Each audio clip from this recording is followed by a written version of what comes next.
Yeah, so it's a great honor. It was a surprise to have this undeserved honor. And it's very good to be here today. I think this is my first outside lecture since the COVID terror began. And I haven't been to Chula much since then, since February and March when Professor Richard Solomon was here.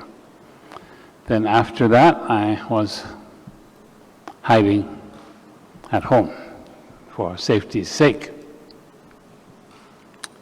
So today,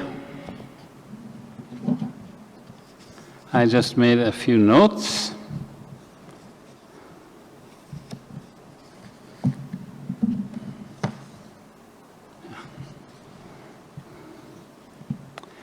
My topic is the importance of Pali studies in Thailand, but as a kind of background, I will start from the broadest category, I suppose, which is the importance of world Pali studies or global Pali studies. These are just categories.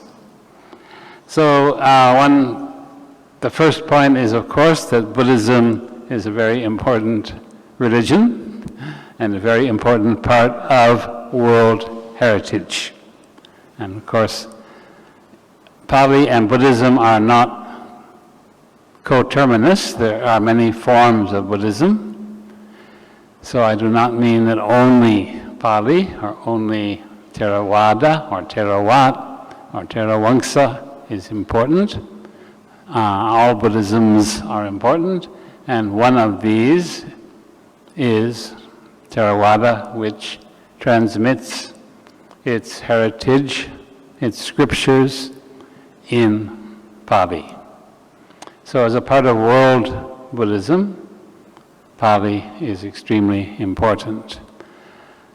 And I'm talking about Pali here. I would like to say that the vernacular literature is also very important. I'll talk about that briefly later, but we should not ignore other expressions of the Theravada tradition, including vernacular literature in Thai or Burmese or Lao or whatever, including art, architecture, all of the cultural qualities connected to Theravada, and including, of course, social actions and behavior. So it's a very broad topic, so I'm just someone who sits home and reads books, so I'll mostly talk about written literature. So Pali is an important part of world heritage. That's kind of, I'm speaking from the religious point of view. We can also say Pali is important as part of the diversity of world languages. And if we take that a notch down in categories, then it's an important aspect of Indian or South Asian languages. I'll speak a little bit about that separately. And as I said, Pali and Buddhist literature is a part of world literature. That's another aspect of its heritage. So each category we discuss, one could give a lecture on each of them. I'm trying to bring them together here today.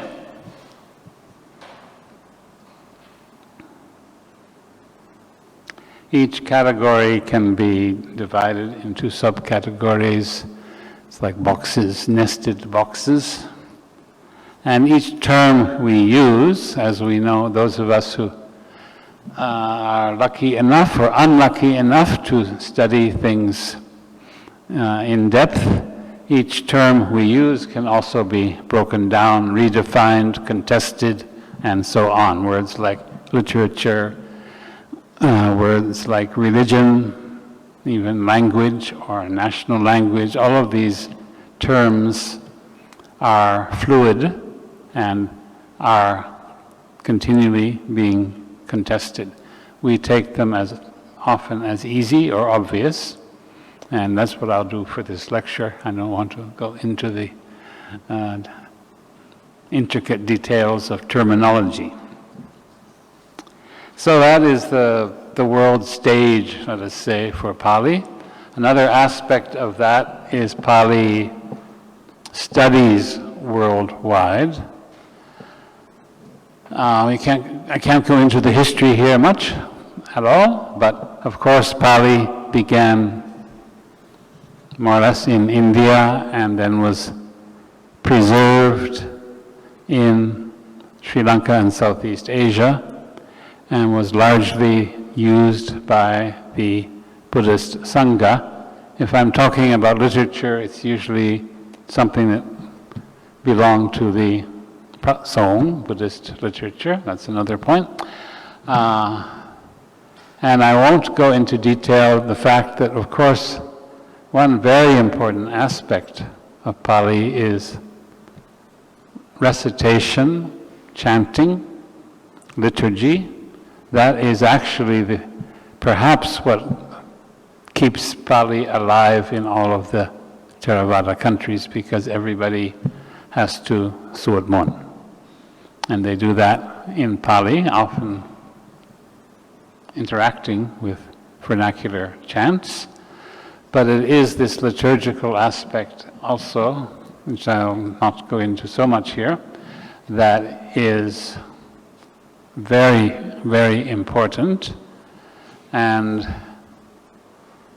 strangely enough, it seems to be not at all studied, scarcely studied, let us say.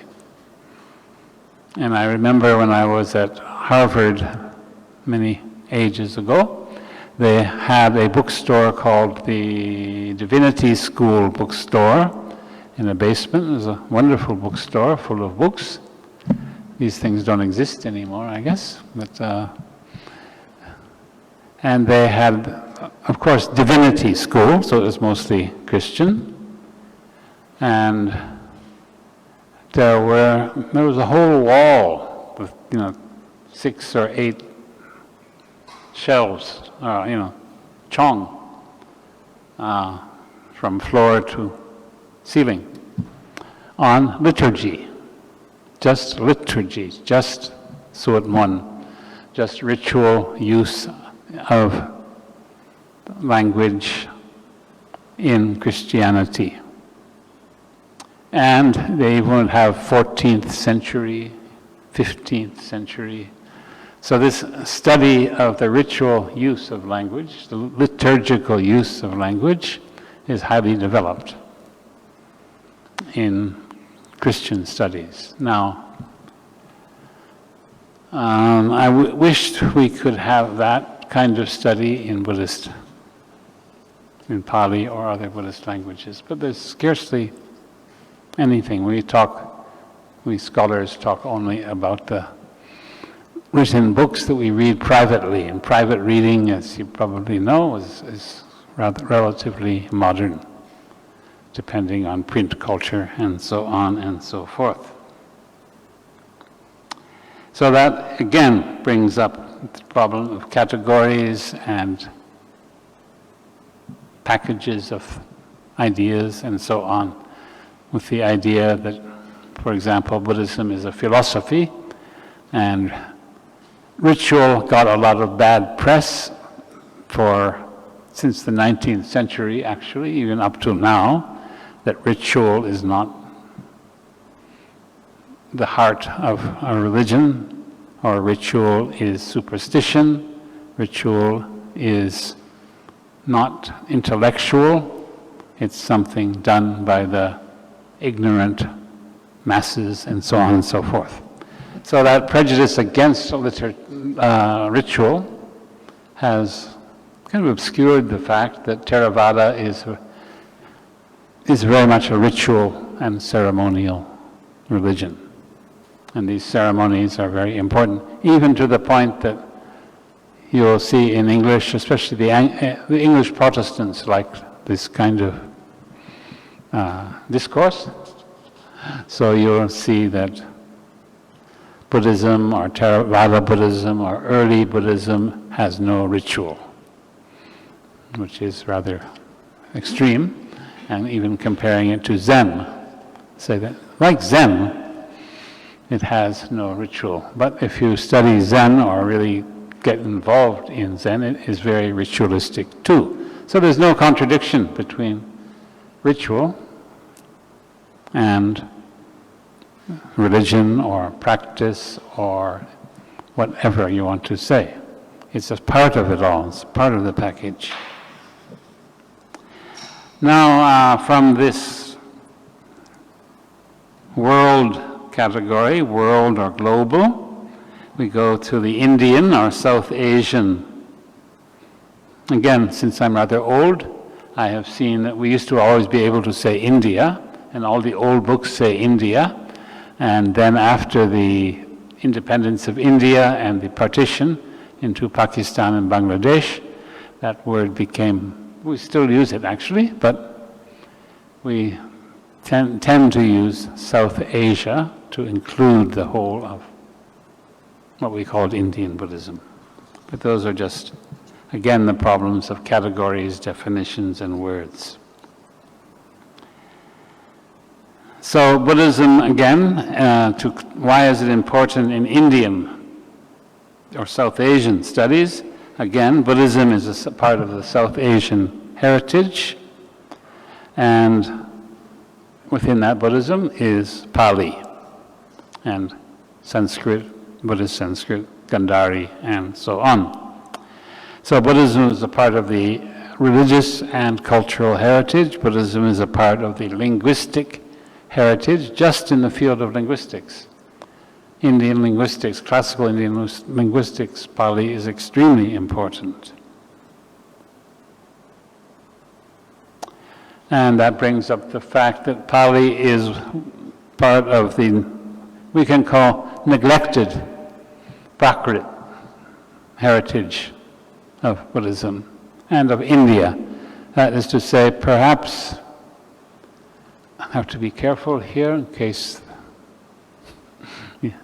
Indian officials are listening. Perhaps the Brahmin influence has made this, has kept Sanskrit in a kind of Brahmanical room, and has not really paid much attention to the development of the Prakrit languages, which, as you know, probably all of the inscriptions up until the, I think, 2nd century or 3rd century, all of the royal inscriptions from the pre-Christian period up to 2nd or 3rd century were in Prakrit, not in Sanskrit.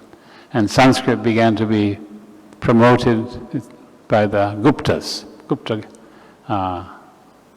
dynasty, maybe 3rd to 4th century. And then Sanskrit kind of took over the whole ideological linguistic field and is seen as the ideal language. But Buddhism, Jainism, other religions were using Prakrit, not Sanskrit, or they adapted and used some Sanskrit.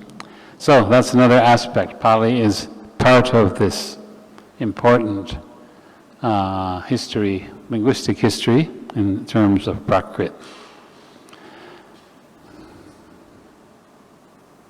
So the Prakrit heritage includes Jaina texts, it includes literature, especially drama, which uses Prakrit, some poetry, and in Buddhism, Pali is sometimes not clearly defined as a Prakrit, but it is one of the Prakrits, and was used by Theravada, Theravamsa, as we know. Another school, the Samitiya, Vachiputtaka, Vatsiputriya, the Pudgalavada, their texts were in Prakrit.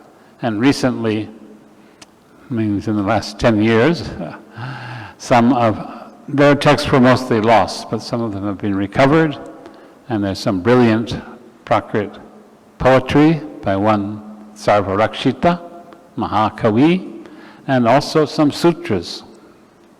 Very few sutras have been recovered in a Prakrit that is similar but not identical to Pali. So this whole linguistic interface is extremely interesting for scholars, and I hope that can be developed in Thailand too. And of course, Buddhist hybrid Sanskrit is not a pure Sanskrit, as it said, and one of the reasons for that is it has a lot of Prakrit terminology and grammar, grammatical, linguistic influence.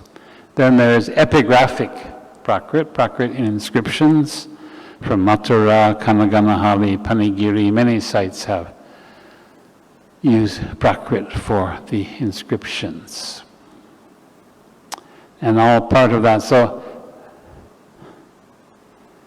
in brief, the Prakrit side, or Pali, is very important for the comparative language and comparative religion of India, and to go up again, of the world. Because if you study a Sanskrit, Buddhist Sanskrit text, you have to compare it to Pali texts. And of course Chinese translations and other things, but that's another matter. So it stands in a very important position in the study of religion.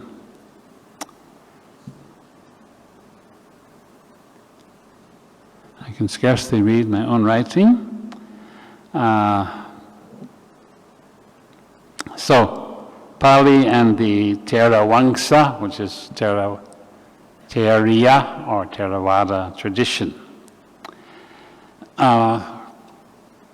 It seems safe to say that Pali is used and transmitted and developed by one Nikaya, or one group of Nikayas we call Theravamsa. And it's used in their literature, their epigraphy, their inscriptions is a little complicated or interesting because of the fact that there are no Pali inscriptions in India and there are no Pali inscriptions in Sri Lanka. Especially what we would call, because I like the old things, the first millennium, first 1,000 years of the Christian era, up to Polonnaruwa period, but actually in general, there were no Pali inscriptions. But we know Pali was being used, so that also raises questions about the value of inscriptions. But at any rate, so there were no Pali inscriptions that survive. And even after that, even up to the 17th, 18th century, Pali was not used much at all in inscriptions. They would record, inscriptions were originally in Old Sinhala, which is a Prakrit and not Pali. Later royal inscriptions were in Sanskrit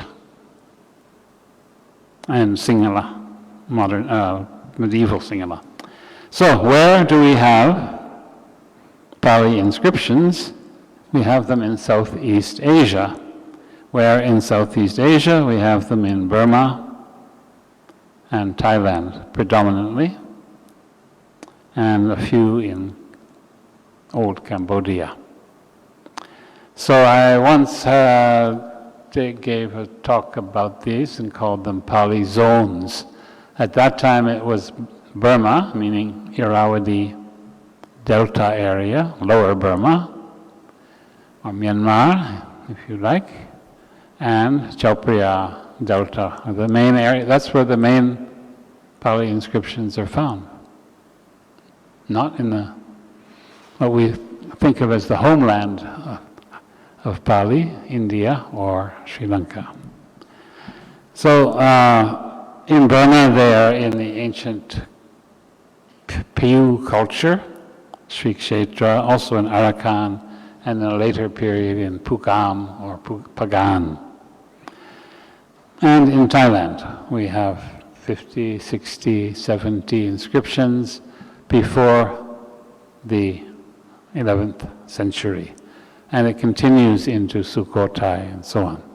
So Thailand is a great center of Pali.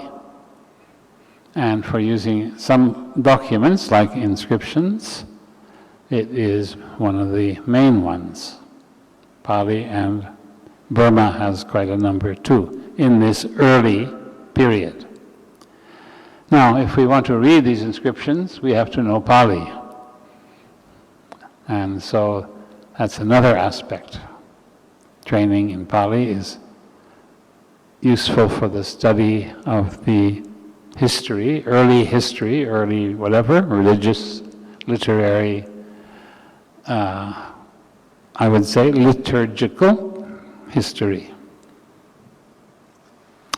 And these inscriptions link to literature because most of them are what I call citation inscriptions. They are not original compositions, they are quoting Pali texts. So they are literary inscriptions.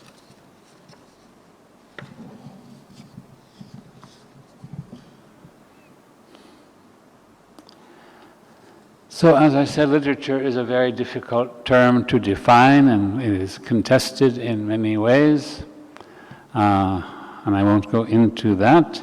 Or we can say briefly that in Pali you have canonical and non-canonical.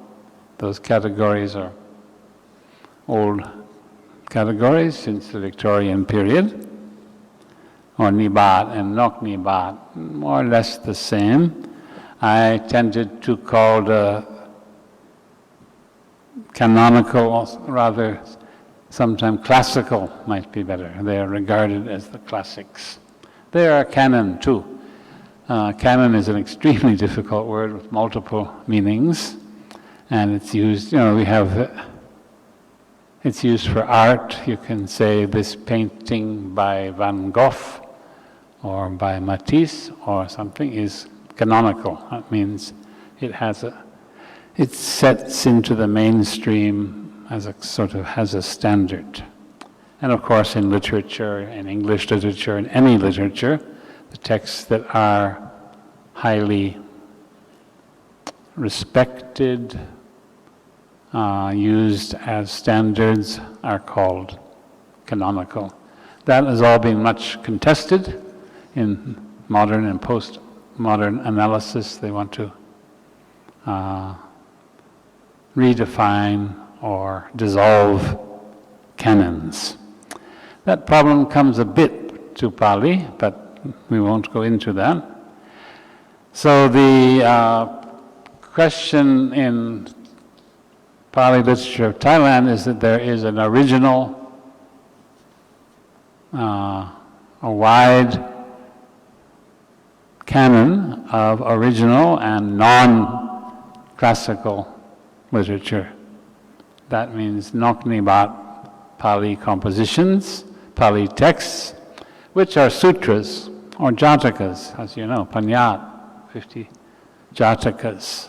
There are many sutras like Chambupati Sut and so on that are not found in other Theravada countries.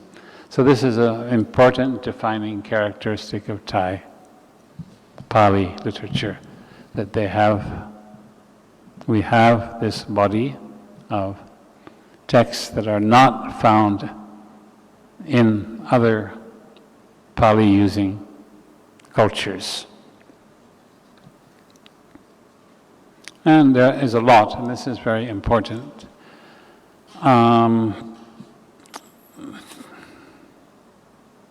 So when we can read and understand Pali, we can access this heritage of literature and heritage of Buddhism. Particularly important are the ones that are Vangsa, or historical, or chronicles. So we have, of course, the Jana Devi Vangsa, the Jina Kala Malini, and then the biographies of Buddhas like Ratanabimba Wangsa, Sihinga Nidhana. So this cluster of historical literature is unique to Siam or Thailand. And unfortunately, these are basically unknown because they are not translated into European languages and scarcely mentioned because also the European scholars had a kind of, we can say, snobbery towards non-classical Pali. They just weren't really interested in it. They were not interested in the Thai texts. If they did see them, they would say, oh, the grammar is not very good. And also they were interested in Pali, go back to the linguistic aspect, reading Pali as an aspect of Indian languages, Prakrit, Sanskrit, and so on. So the Thai Pali doesn't help solve any Indian linguistic problems. So most of the Pali scholars of Europe who came from background in Indology, did not find any use in studying Pali. We have the unique Pali terms in Thai texts that are actually derived from Thai in one way or another. So that doesn't help people with an Indic background. So we have these Wangsa texts, mostly not translated, or if they are translated or summarized, they're translated from Thai language versions, not directly from Pali studies. And one example is Sangitya Wangsa, which this is just a dummy used for proofing. The actual book is supposed to be published on the 25th of this month. And this was transcribed, transliterated from the Thai printed edition by Santi Paktikam. And Fragile Palm Leaves we have edited it and not made a critical edition, made a working edition so that international scholars have access for the first time to this important text, which we call in English, History of the Pali Scriptures. So this Sangitya Wangsa, Sanghiti Wong, is extremely important text, I believe, a unique description of the 9 convocations, or Sangayana, as described in the Thai tradition. And this is a Rama first period text, but basically unknown in the international Pali studies.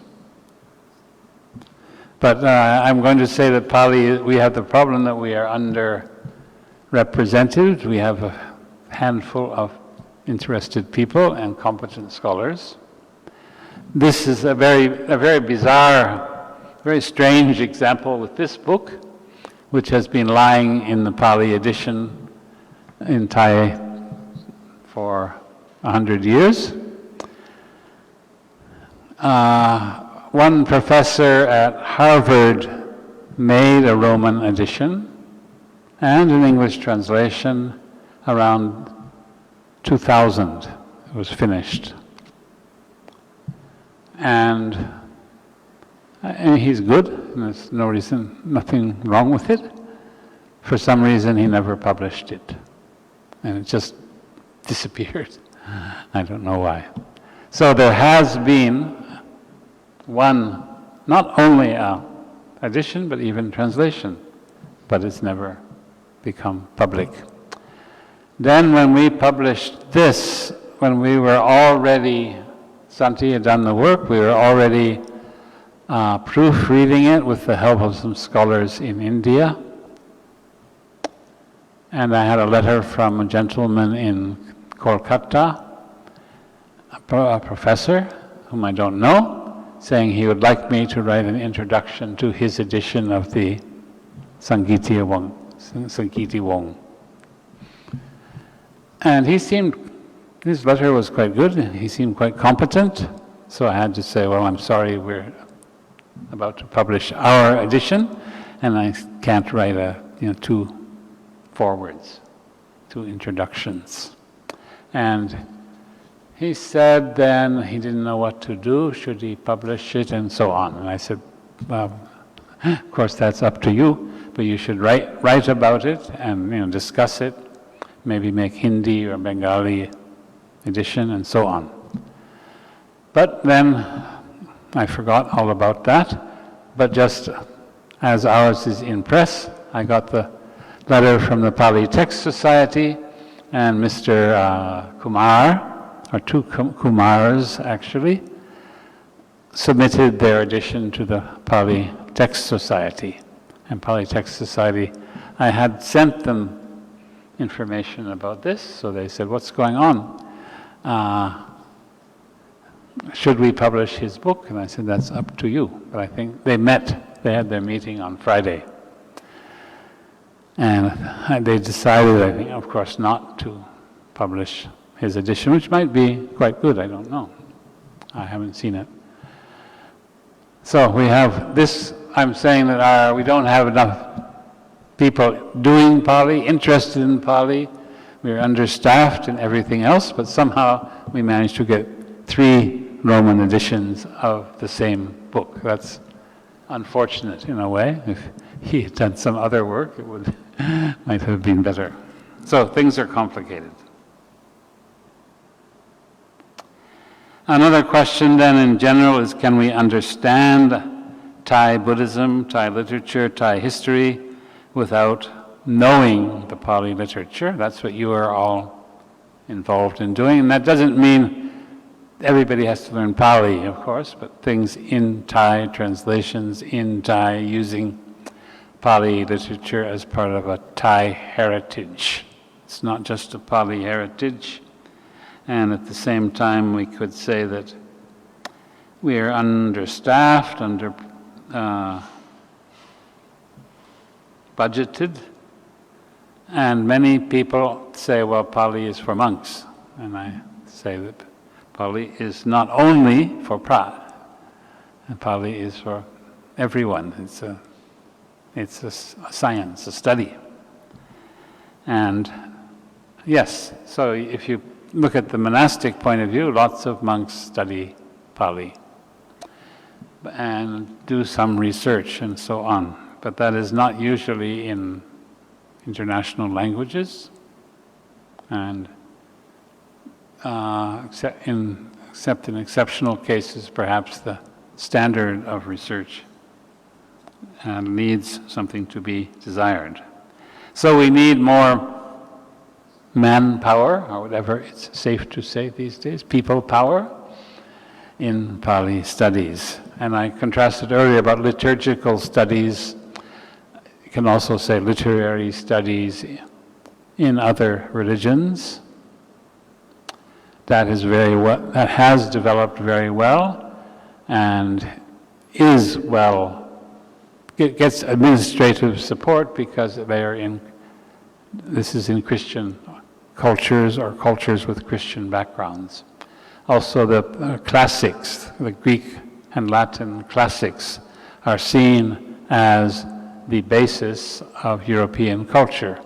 So all of the European countries, universities have supported and seen the importance of classical studies, I think up to now. And so they invest a lot of it, both intellectually and financially. Maybe changing now, I'm a little bit out of touch, but I think still the classics are well supported. We don't get that in Pali, partly because of this attitude that it's something that the monks do in their temples. So universities don't give a strong stress to it. I'm very happy that here at Chula, for example, there is you do see the importance of Pali studies. But we still need more, I think, of that more, to make it more dynamic, more spread. These are complicated problems of this modern age. So we need more manpower. I don't know if the word exists, but I would say we need more intellectual power, IP, not IT. Everything goes into IT. Oh, let's digitize this, digitize that, search everything automatically and so on. But people forget to use the intellect. So the important thing is bringing Pali into the intellectual discourse. And so we need cultural studies, critical studies, popular studies are very important too, vulgarization, and so on. Fragile Palmolive tried to do this, is trying to do this with particularly, actually it's open to all Pali and Buddhist traditions, but particularly for the Thai Buddhist tradition. So this will be number 16 in this series of materials for the study of the Tripitaka, Common Patraipidok Siksa. And so we try to support this. Otherwise, if you look in the standard Pali manuals, there's no mention of the texts like Sangiti Wong, Jamatevi Wong, and so on. Or one or two sentences, which might be wrong. So there's this balance that we are trying to develop. The Pali text societies, all of the people in the council now are interested in this and support a wider view of Pali literature. The other traditional view was Lanka-centric, and they support a wider view now. I don't want to say we should be Thai-centric or Siam-centric, but we should look at the broadest possible view of Pali and relate it to all the other Buddhist literatures, or be free, feel that it's worthwhile if we have adequate materials to compare with other Buddhist forms.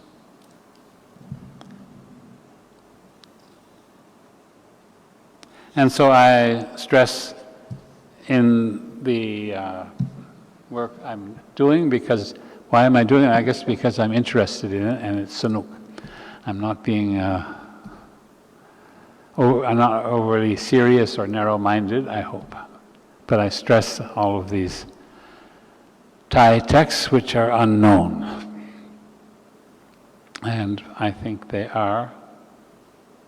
give intellectual pleasure to study them and talk about them.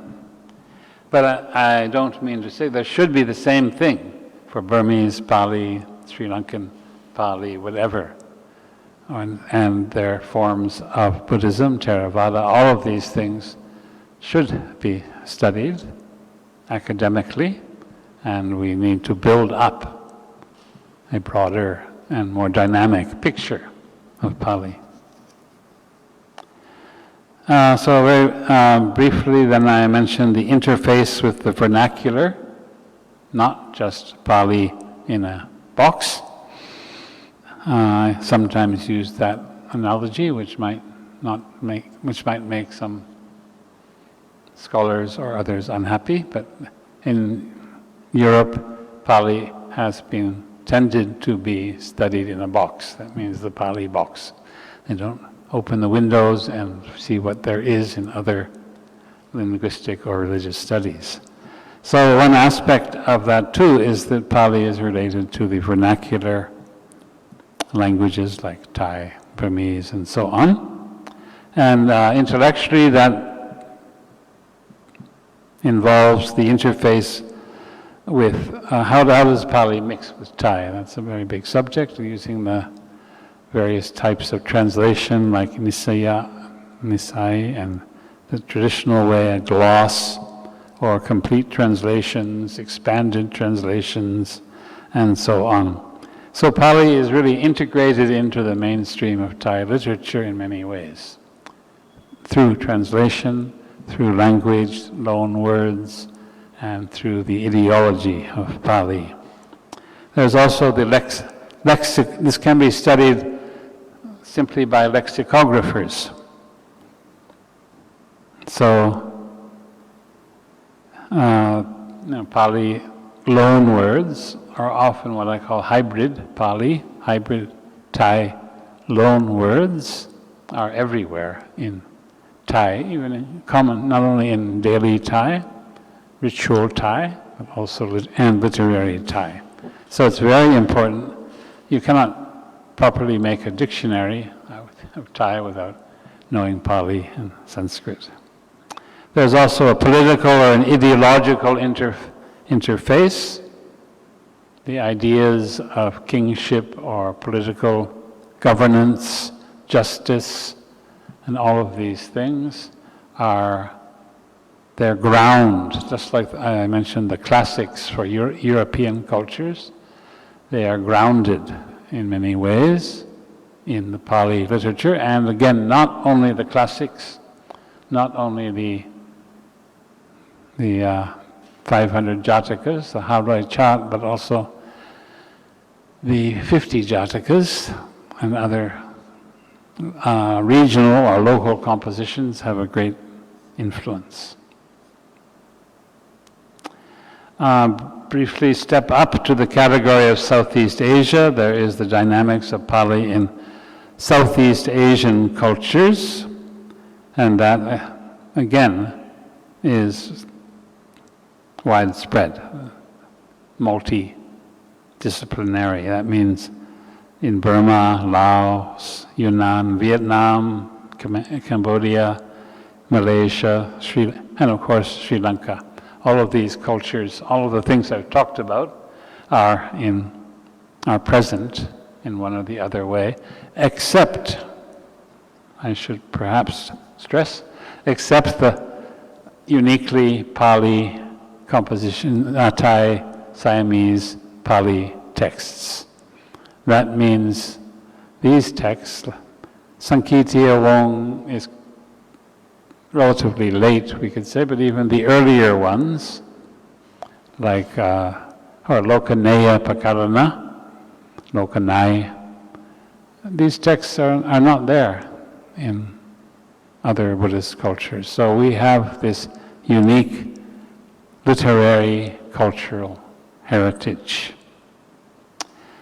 And we had books in the colonial period on the Pali literature of Ceylon, maybe 120 years ago or more, the Pali literature of Burma. We have the Sanskrit literature of Nepal, which has a unique Sanskrit literature. And no one ever wrote in English or any other language the Pali literature of Siam, Pali literature of Thailand. Maybe that's because the Thai were astute enough not to be colonized and have these colonial scholars defining the culture. That's true, but at the same time it is something lacking. There are very good books from Ajahn Mechi Supapan here at Chula on aspects of this Pali heritage, but they're in Thai. And these things are not easy to get someone to translate. That's another problem. These are technical works. So that's more or less it, that Pali is, come back to the point of Theravada as a ritual system. There is a philosophy, of course, in the Abhidhamma, but as the day-to-day use of religion, Pali is very active in Thailand in the form of liturgy, chanting, Suat Mon, and the interface of rituals with the Sangha, which is also rather unique feature, I think, of surviving Theravada, because the lay people and the monks interact with chanting, repetition, and so on, not only in Thai, but in other Theravada cultures, Burma, Laos, everywhere. And these are also sociologically and historically interesting because they are different. And I noticed at a forest temple in UK on a one pra, or maybe they do it on the weekends usually there, that the Thai part of the offering is led by a Thai lay person, and the Sinhalese there don't chant along. They don't have the same rituals, and other parts like taking the sila, panatipata, veramani, and so they can do. But some of the offering literatures they don't have. So there are these historical and social differences in the ritual itself. So we have ritual Pali, literary Pali, and one of the reasons, the important things for Thailand, Thai Pali studies is everything I've talked about in these few scribbles, and all of these things are important. And for me, as a kind of someone interested in literature, well, the inscriptions are very important, and that's part of literature, but especially this heritage of Thai written texts, Thai Jatakas, Thai sutras, Thai Vangsas, and so on. These are part of Thai heritage that need, I think, to be cherished and shared around the world. Of course, this takes time. So here at Chula, you are